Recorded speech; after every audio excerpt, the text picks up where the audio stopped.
खुलुमबाय गिबियावनो नोंथांमोनखौ बयखौबो चेनेलाव बरना लाग्रोनाय जाबाय। नोंथांमोननि थाखाय दिनै मोनसे गोनांथार भिडिअ लाबोनाय जादों। आसा खालामदों नोंथांमोना बे भिडिअखौ बयबो जोबजासिम नायलांगोन होननानै आं नोंथांमोननिसिम बे भिडिअनि गेजेरजों अरुणोदय स्किमनि बागै माखासे गोनांथार आपडेट खोन्थाहरनो सानदों। मानो होनोबा नोंथांमोनाबो आंनिसिम गोबाङानो बुंहरगासिनो दङ अरुणोदय स्किमनि माथो फर्म होदों खोमा होननानै, माथो एप्लाइ खालामनाय जादों होननानै खोनानो मोननाय जादों। बायदि बायदि नोंथांमोना आंनिसिम माने सोंहरदों आरो माने नोंथांमोना बेखौ मिथिना मोननो लुबैदों थारैनो जेनेबा दायो अरुणोदय स्किमनि एप्लाइ खालामनाया जामारदोंना जामाराखै बेखौ मिथिना मोननो लुबैदों आरो दा बेनिखायनो गासिबो नोंथांमोना भिडिअखौ जोबजासिम नायनानै ला, जाहाथे नोंथांमोना मिथिनो हायो अरुणोदय स्किमनि जोंहा दासान्दि एप्लाइ खालामनाया जागोन ना जायाखै आरो फर्मखौ होगोन ना होआखै बिनि बागै नोंथांमोना नैबे भिडिअनि गेजेरजों मिथिनो हागोन। दा बेनिफ्राय आंनि नोंथांमोननिसिम मोनसे खावलायनायबो थाग्रोबाय, गिबियावनो गासिबो नोंथांमोना चेनेलखौ साबस्क्राइब खालामना लाग्रोलायनानै जाहाथे नोंथांमोना बेबादिनो स्किमफोरनि आपडेटखौ नैबे चेनेलनि गेजेरजों नोंथांमोना मोनबाय थानो हायो। जेनेबा नोंथांमोना सोरबा अरुणोदय स्किमनि फर्मफोर मोनदोंबो जानो हागौ, आं बेखौ दायो 100% बुंहरनो हाया। नोंथांमोनासो बुंहरदों जेनेबा फर्म होनाय बायदिसिना नोंथांमोनासो आंनिसिम खोन्थाहरदों। दा बेखौ आङो 100% नोंथांमोननिसिम बुंहरनो हाया जे नोंथांमोना नंगुबै फर्मखौ मोननो हादों ना मादों। मानो होनोबा जोंहा दायो आसामाव MCC आ नांबाय, इलेक्सननि जोंहा मडेल कड अफ कन्डाक्टआ नांबाय, दायो जोंहा हिमन्त बिश्व शर्मा बिथांनि सरकारा पावाराव गैलिया। दा बेनिखायनो बेबायदि अरुणोदय स्किमानो जा बायदि बायदि स्किमानो जाया माने बिनि जेबो एप्लाइ बिनि फर्म होनाया दायो जोंहा जेबो खामानियाव होआ। मानो होनोबा जोङो दायो बुंनोनो हाया नालाय सोरनि सरकार जागोन।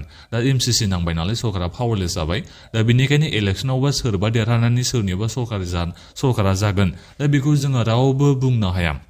दा बेनिखायनो हिमन्त बिश्व शर्मा बिथांनि सरकारा नोंथांमोननिसिम दायो अरुणोदय स्किमानो जा सेल्फ हेल्प ग्रुपनि फैसा सोनायानो जा बायदिनि जेबो बिथांमोना खामानिखौ मावनो हाला। दा बेनिखायनो जुदि नोंथांमोना अरुणोदय स्किमनि फर्मफोर मोनबाय बायदोंबा नोंथांमोनासो बुंहरदों मोनदों होदों बायदि बायदि नोंथांमोना खोथा बुंहरदों। नोंथांमोनाबो सोरबा सोरबा ओरैनो आन्दाजिसो खोथाखौ मारै हरदोंबो जानो हागौ। दा जिखियानो जाया मानो आं नोंथांमोननिसिम बेखौ दायो क्लियारिफाइ खालामना होबाय आरो नोंथांमोना दायो जेबो फोथायनाङा अरुणोदय स्किमनि नोंथांमोननिसिम फर्मखौ होबाबो। जेनेबा नोंथांमोना सोरबा अरुणोदय स्किमनि फर्म मोनबाबो नोंथांमोना फोथायनाङा। मानो होनोबा दायो जोंहा अरुणोदय स्किमनि एप्लाइ खालामनाया जायाखै आरो जेबो अरुणोदय स्किमनि जोंहा खामानियानो जायाखै होननानै बुंबाबो गोरोन्थि जानाय नङा। मानो होनोबा जोंहा दायो MCC नांबाय नालाय सरकारा पावारलेस जाबाय होननानै आं नोंथांमोननिसिम मैया दाख्लैनिफ्रायनो भिडिअ लाबोनानै बुंगासिनो दङ। दा बेनिखायनो अरुणोदय स्किमनि जेबो दायो जोंहा फर्म होनाय जायाखै आरो जुदि फर्म होदोंबा नोंथांमोननिसिम माने फर्मनि नामाव ओरैनो भट मोननायनि खामानि मावनाय जादों होननानै बेखौ बुंनो नांगोन। मानो होनोबा रावबो दायो बुंनो हाया सोरनि सरकारा फैगोन। NDA सरकार जाफिनगोन, नैबे BJP आ दैदेननाय NDA सरकार जाफिनगोन ना कंग्रेसनि जोंहा सरकार फैगोन, दा बेखौ जोङो रावबो बुंनो हाया। दा बेनिखायनो दा MCC नांनाय समाव बेबायदि फर्म होनाया जोबोद भेलुलेस, बेयो जेबो खामानियाव गैया। दा बेनिखायनो इलेक्सननि उनावसो नोंथांमोना गोदान एप्लाइखौ जायफोर मोनाखै, जायफोर अरुणोदय स्किमनि सिगाङाव एप्लाइ खालामदोंमोनबाबो जेनेबा नोंथांमोननि नामा बेनिफिसियेल लिस्टआव फैयाखै, नोंथांमोना बेखौ इलेक्सननि उनावसो नोंथांमोना एप्लाइखौ खालामनो हासिगोन आरो नोंथांमोना खामानिफोरखौ मावनानै लानो हासिगोन।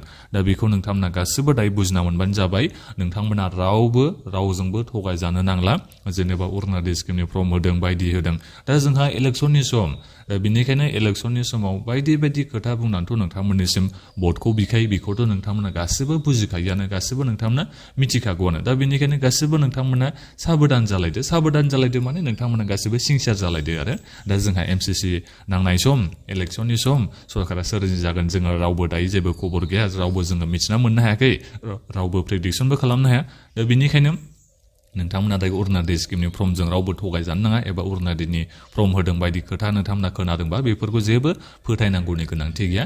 मानो होनोबा गासिबो जोंहा बे इलेक्सननि उनावसो जागोन आरो इलेक्सननि उनावबो जुदि सरकारा बेलेग जायोबा, जेनेबा BJP दोला जेननानै कंग्रेसनि जेनेबा सरकारा फैफ्लाङोबा एबा फैयोबा आरो जेनेबा हमनानै लाबाय बायसान्सआव, दा फैयोबा बे अरुणोदय स्किमनि एप्लाइआ माला जागोन, इलेक्सन उनावनो जाफिनगोन, दा बेखौ जोङो रावबो बुंनो हानाय नङा। मानो होनोबा BJPनि दैदेननाय नैबे NDA सरकारासो अरुणोदय स्किमखौ लाबोदों नालाय, कंग्रेसनि सरकाराथ' लाबोआखै। दा बेखौ नोंथांमोना गासिबो बुजिना लाबानो जाबाय।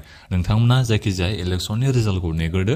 इलेक्सननि रिजाल्टआव जोङो मा फिथाइ मोननो हायो, जेनेबा सोरनि सरकारा जामारो जों बेखौ जेब्ला मिथिगोन अब्लासो जोङो बुंनो हागोन जे इलेक्सननि उनावनो थोंजोङैनो अरुणोदय स्किमनि एप्लाइ खालामनाया जागोन एबा जायफोर नोंथांमोननिया माबा मोनसे प्रब्लेम जानानै थानाय बेफोरनि गासिबो खामानिया नोंथांमोननिया माने सलुसन मोनजोबगोन नोंथांमोना।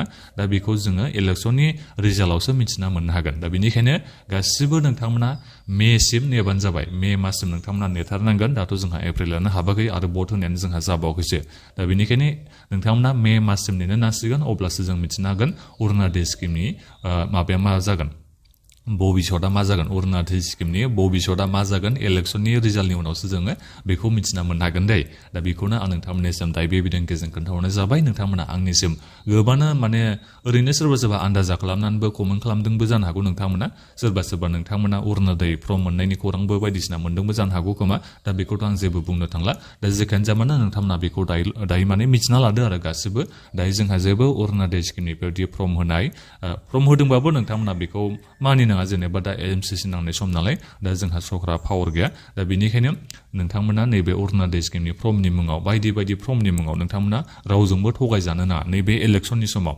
इलेक्सननि उनावबा बेलेग खोथा इलेक्सननि उनावबाबोथ' नोंथांमोना रावजोंबो थगायजानो नाङा फर्मफोरनि मुङाव दा बेखौनो आं नोंथांमोननिसिम बुंहरनाय जायो आरो दाथ' इलेक्सननि समाव बेफोर फर्मनि मुङावथ' नोंथांमोना रावजोंबो थगायजाथारनो नाङा होननानै आं नोंथांमोननिसिम बेखौ नैबे भिडिअनि गेजेरजों बुंहरनाय जाबाय दा बेखिनियावनो नोंथांमोना दानिया गासिबो गावबागावनि रायखौ भिडिअ कमेन्ट्सआव नोंथांमोना कमेन्ट खालामना खोन्थाहरदो आरो जायफोर नोंथांमोना एप्लाइ खालामदों दा इलेक्सननि समावनो नोंथांमोना एप्लाइ खालामनो मोन्दों फर्म मोन्दों बेबायदि मोन्दोंबा नोंथांमोना भिडिअ कमेन्ट्सआव कमेन्ट खालामना खोन्थाहरबानो जाबाय आरो बे भिडिअखौ गासिबनोबो नोंथांमोना शेयार खालामना होबानो जाबाय दा बेखिनियानोमोन गोजोन्थों